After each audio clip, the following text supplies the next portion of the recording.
सर्वसामान्य जनतेला योजनेपासून प्रशासनाने वंचित ठेवू नये, प्रवीण ढाले यांची मागणी।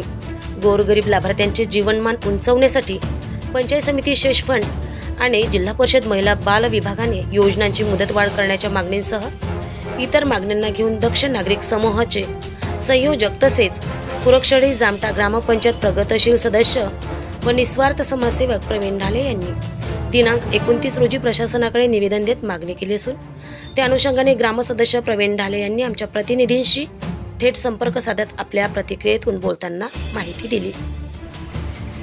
महिला बाल कल्याण विभाग, जिल्हा परिषद आणि पंचायत समिती शेष फंड याचं दरवर्षी योजना जाहीर करण्यात येते आणि त्याची प्रसिद्धी करण्यात येते। परंतु पंचायत समिती वर्धा यांनी महिला बाल कल्याण विभाग जी योजना आहे त्याची प्रसिद्धी केली नाही, शेष फंडाची सुद्धा प्रसिद्धी केली नाही। त्याच्यामुळे गाव स्तरावरचे वस्तीवाड्यातले जे सर्वसामान्य लोक आहेत त्यांना या योजनेची काहीच माहिती नाही। शिलाई मशीन आहे, ताडपत्री आहे, पाईपलाईन आहे, मोटार पंप आहे, अशा अनेक योजना ते पंचायत समितीच्या मार्फत ग्रामपंचायतीला माहिती देण्यात येते की तुम्ही प्रसिद्धी करा, पण ना पंचायत समितीला प्रसिद्धी झाली ना ग्रामपंचायतीला प्रसिद्धी झाली। म्हणून ते सर्वसामान्य लोक जे आहे या योजनेपासून वंचित राहत आहे।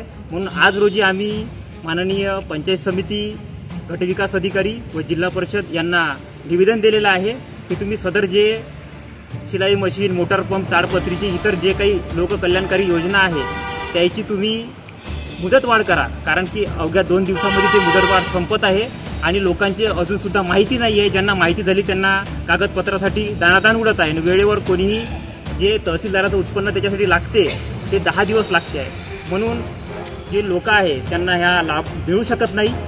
त्याच्यामुळं तुम्ही हे मुदतवाढ करण्यात यावी अशी आमची मागणी आहे। मुख्य संपादक Wilson Mokade, Wardha blast news Wardha.